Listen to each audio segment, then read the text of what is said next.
வணக்கம். இது முருகனின் கதைகள் உங்களை அன்புடன் வரவேற்கிறது. நான் இன்று சொல்லப்போகும் கதை அம்மாவா மாமியாவா. காஞ்சனாவுக்கு கண்ணை கட்டி காட்டில் விட்டது போல் இருந்தது. இவ்வளவு பேர் இருந்து நமக்கு உதவிக்கு ஆள் இல்லை, என்ன செய்யறது? காஞ்சனாவுக்கு அப்படி ஒரு நினைப்பு. அவரவர் வேலையை அவரவர் செய்தால் தான் நல்லது, எந்த நாயையும் எதிர்பார்க்கக்கூடாது என்று அடிக்கடி சொல்வார். இது அவளின் உச்சக்கட்ட வெறுப்பின் வெளிப்பாடு. நாகர்கோவில் பஸ்ஸிற்காக மாட்டுத்தாவணியில் வெகு நேரமாக காத்திருந்தாள். பஸ் நேரத்துக்கு வராததும் ஒரு வகையில் அவள் வெறுப்புக்கு காரணம். சென்னை டு நாகர்கோவில் பஸ் வந்து நின்றது. காஞ்சனா பஸ்ஸின் படியில் காலடி வைத்தாள். எங்கம்மா போகணும்? கண்டக்டர் கேட்டார். நாகர்கோவில். போமா, போய் 3வது சீட்டில் உட்கார். இந்த கண்டக்டருக்கு மரியாதையாக கூட பேச தெரியல, மனதுக்குள் நினைத்து கொண்டார். அவள் அவனிடம் அதற்காக சண்டை போடும் நிலைமையில் இல்லை. என்ன இவங்கிட்ட கடனை வாங்கியிருக்கோம், நீ நானும் மரியாதை இல்லாமல் பேசுகிறான். மரியாதை தெரியாத பயலுக்கெல்லாம் கவர்மெண்ட் உத்தியோகம். இருக்கையில் அமர்ந்தபடியே ஜன்னல் கதவை சற்று தள்ளினார். குளிர்ந்த காற்று வெதும்பிய மனத்துக்கு சற்று இதமாக இருந்தது. ஏமா, நீ எங்கம்மா போனோம்? ஏயா, முதல்ல மரியாதையாக பேச கற்றுக்கோ. நாகர்கோவில். ரைட், போகலாம். 3வது சீட்டில் போய் அந்த அம்மா கூட உட்கார். இவங்களுக்கு என்னத்தை சொன்னாலும் மரியாதை கொடுத்து பேச தெரியாது. கோபத்தில் கதவை இழுத்து சாத்தினார் கண்டக்டர். சட்டையில் கீழே 2 பித்தல் மட்டும் மாட்டப்பட்டிருந்தது. உள்ளே அழுக்கு பனியன் தெரிந்தது. Ticket ticket. காஞ்சனாவுக்கும் சகுந்தலாவுக்கும் டிக்கெட்டை கிழித்து கொடுத்து விட்டு டிரைவர் அருகில் போய் அமர்ந்தார். எங்கம்மா போறீங்க? காஞ்சனா கேட்டாள். நாகர்கோவில். நீங்கள்? நானும் நாகர்கோவில் தான். மதுரையில் தான் ஏறினீங்களா? ஆமாம். சொந்த ஊரே மதுரையா? ஆமாம். நீங்கள்? காஞ்சனா கேட்டாள். நானும் மதுரை தான். மகன் வீட்டுக்கு போகிறேன். மகன் வீட்டுக்கு போகிறேன்னு சொல்கிறத விட மகனை பார்க்க போகிறேன். அவன் தான் வந்து என்னை வீட்டுக்கு கூட்டி போகணும். ஏம்மா, இதுவரை வீட்டுக்கு போனதே இல்லையா? அதை ஏமா கேட்குறீங்க? பெத்த மனசு பற்றி எரியுது. 30 வருஷம் படிக்க வச்சு பாட வச்சு அவனை வளர்த்து ஆளாக்க எவ்வளோ ஒருத்தியை காதலிச்சு கல்யாணம் பண்ணிக்கிட்டானா. அவங்க ஃப்ரெண்டு சொல்லித்தான் நான் தெரிஞ்சுக்கிட்டேன். இதுக்கா இவங்களை இப்படி பார்த்து பார்த்து வளர்த்தோம்? காஞ்சனா தன் வீட்டு கதையை சொல்ல வேண்டுமென்று நினைத்து வார்த்தை வாய் வரை வந்துவிட்டது.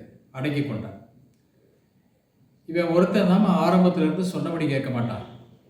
ஆரம்பத்திலேயே கண்டிச்சிருக்கணும். எங்களால் முடியாமல் போச்சு.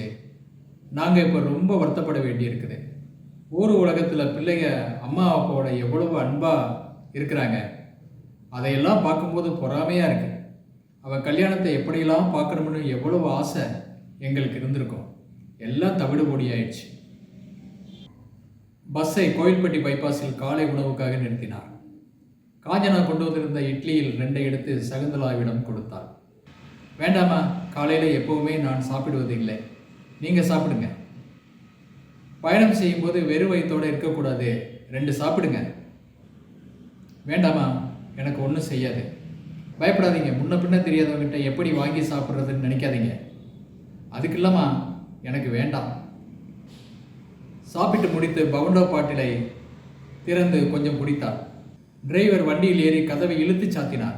பஸ்ஸை ஸ்டார்ட் செய்தார். ஆங்காங்கே நின்றிருந்த பயணிகள் ஓடி வந்து ஏறிக்கொண்டனர். பஸ் பைபாஸ் ரோட்டில் ஏறி வேகம் எடுத்தது. நீங்கள் என்ன விஷயமா நாகர்கோவில் போறீங்க? சொந்தக்கார வீட்டுக்கா போறீங்க? சகுந்தலா கேட்டான். இல்லைம்மா, பொண்ணு அங்கே இருக்கா, பார்க்கலாம்னு போகிறேன். இதுக்கு முன்னாடி போயிருக்கீங்களா? எங்கே இருக்காங்க? போயிருக்கேன், இடமெல்லாம் தெரியாது. பஸ் ஸ்டாண்டில் இறங்கிட்டு ஃபோன் பண்ணால் வந்து கூட்டி போயிடுவாங்க. நானும் அப்படி தான் இறங்கினதும் ஃபோன் செய்யணும். மகன் வந்து கூட்டி போவான். மற்றபடி அவன் எங்கே இருக்கான் என்ன செய்கிறான்னு எதுவும் தெரியாது, சொல்லவும் மாட்டான். புறப்படும் போது கூட ஃபோன் செய்தப்போ வர வேண்டாம்னு தான் சொன்னான். ஆசையாக வாமான்னு ஒரு வார்த்தை சொல்ல மாட்டேன்னுட்டான். அப்புறம் எதுக்கு போறீங்க? வர வேண்டாம்னு சொன்னதுக்கப்புறம் போகிறது சரியா தவறான்னு பெத்த பிள்ளைகிட்ட ஆராய்ச்சி பண்ண முடியுமா? அவன் தான் புரியாமல் பேசுகிறான்னா நாம் எப்படி சும்மா இருக்க முடியும்? என்ன பண்ணுறான் எப்படி இருக்கன்னு தெரிஞ்சுக்கிறது நம்ம கடமை இல்லையா? அதுவும் சரிதான். சொல்லிவிட்டு ஜன்னல் வழியாக பசுமையான இயற்கை காட்சிகளை பார்த்து ரசித்தவாறு வந்தால் காஞ்சனாவின் செல்போன் சினிங்கியது. ஹலோ, சொல்லுப்பா, எங்கத்தான் இருக்கீங்க? திருநெல்வேலி தாண்டி வந்துக்கிட்டு இருக்கேன். அத்தை, நீங்கள் நாகர்கோவில் உள்ளே நுழைஞ்ச உடனே எனக்கு ஃபோன் செய்திருங்க. அப்போ நான் வர சரியாக இருக்கும். சரிப்பா, நான் ஃபோன் பண்ணுறேன். மருமகன் பஸ் ஸ்டாண்ட் வந்து கூட்டி போகிறேன்னு சொல்கிறார். சகுந்தலா தனது ஃபோனை எடுத்து மகனுக்கு தொடர்பு கொண்டார். ஹலோ, நான் தான்ப்பா அம்மா பேசுகிறேன். உன்னை பார்க்க வந்துக்கிட்டு இருக்கேன்டா. ஏம்மா, நான் தான் சொன்னேன்ல வர வேண்டாம்னு, எதுக்கு இப்போ வர்ற? டே, என் மருமகளை பார்க்கணும்டா, எனக்கு ஆசையாக இருக்காதா சொல்லு. வீடு வாசல்னு பார்த்து இப்படி எப்படி இருக்கணும்னு பெரியவங்க சொன்னால் தாண்டா சின்ன பிள்ளைகளுக்கு தெரியும். அதுக்கு தாண்டா நான் வரேன்னு சொல்கிறது. இங்கே பாருமா, நான் ரொம்ப பிஸியாக இருப்பேன். நீ கூப்பிட்ட உடனே வந்து கூட்டி போகலன்னு என்னை குறை சொல்லக்கூடாது. சரி, நாகர்கோவில் வந்துட்டு கூப்பிடு, ஃபோனை வச்சிரு. வேண்டாம் வெறுப்பாக பேசினான். பெத்த பிள்ளை பாருங்க எப்படி இருக்குதுன்னு சகுந்தலா நொந்து கொண்டான். ஆரோக்கியமாக இருக்கும்போதே இப்படி இருக்காங்கன்னா வயசான காலத்தில் என்ன செய்ய காத்திருக்காங்களோ நினச்சா பயமாக இருக்கு. ஆம்பளை பிள்ளைகளே அப்படித்தாம்மா, அதுகளை நம்ப முடியாது. வந்து 3 மாதத்துலேயே மாற்றி போடுறாங்க. நல்ல பிள்ளைகளும் இருக்கத்தானமா செய்யுது. நான் பெத்த பிள்ளை சரியில்லை, அவ்வளோதான் நான் சொல்ல முடியும். தம்பி, நான் அம்மா நாகர்கோவில் வந்துட்டேன்டா, சீக்கிரம் வந்துருப்பா. சரியா? எங்கே நிற்க? மணிக்குண்டு பக்கத்தில் நில்லு, வச்சிருவா. காஞ்சனா ஃபோன் செய்தார். நான் தான் பேசுகிறேன், நாகர்கோவிலுக்கு வந்துட்டேன். அப்படியா அத்தை, ரொம்ப சீக்கிரமாக வந்துட்டீங்க. பஸ் நிற்கிற இடத்துல நில்லுங்க, நான் உடனே வந்துடுறேன். பஸ் ஸ்டாண்டில் பஸ் வந்து நின்றது. சரிம்மா, அப்போ பார்ப்போம், போய் வரீங்களா? காஞ்சனா சகுந்தலாவுக்கு விடை கொடுத்தார். நீங்கள் மருமகன் இங்கேயே நிற்க சொல்லியிருக்கார். அப்போ சரிம்மா, நான் வர்றேன். என் பிள்ளை தான் மணிக்குண்டு கிட்ட வெயிட் பண்ண சொல்லியிருக்கான். எப்போ வர்றானோ முனையை கொண்டே நடியை கட்டினான் சகுந்தலா. மணிக்குண்டு அருகில் நின்று கொண்டு காஞ்சனாவையே பார்த்து கொண்டிருந்தார். பாவம், தெரியாத ஊரில் வந்து இந்த அம்மா தனியாக நின்றுக்கிட்டு இருக்கு. மருமகன் எப்போ வர்றானோ. சிறிது நேரத்தில் காஞ்சனாவின் அருகில் ஒரு ஆட்டோ வந்து நின்றது. பரவாயில்லை, இந்த அம்மா யோகரி தான், சொன்ன மாதிரி மருமகன் உடனே வந்துட்டான். சகுந்தலா மனதுக்குள் நினைத்து கொண்டான். ஆட்டோவில் இருந்து இறங்கி காஞ்சனாவின் பையை வாங்கி ஆட்டோவில் வைத்து சற்று திரும்பினான். அட, நம்ம பையன் மாதிரி இருக்கே, அவளா இவ? டேய் கதிரேசா, ஐயோ உன்னை கூப்பிடுங்களேன். கூட்டத்தை பார்த்து கை காட்டினார். டே கதிரேசா கத்திக்கொண்டே ஓடினார். ஆட்டோ சற்றென்று வேகம் எடுத்தது, பின் மறைந்தது. 1 மணி நேரம், 2 மணி நேரம், காலம் கடகடவென்று ஓடியது. கதிரேசனிடமிருந்து எந்த பதிலும் இல்லை, எந்த சலனமும் இல்லை.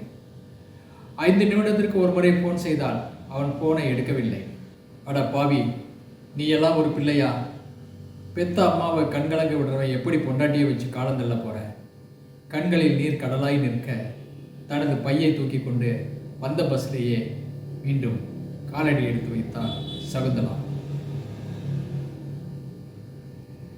இந்த கதை உங்களுக்கு பிடித்திருக்கும் என்று நினைக்கிறேன். இந்த கதை பிடித்திருந்தால்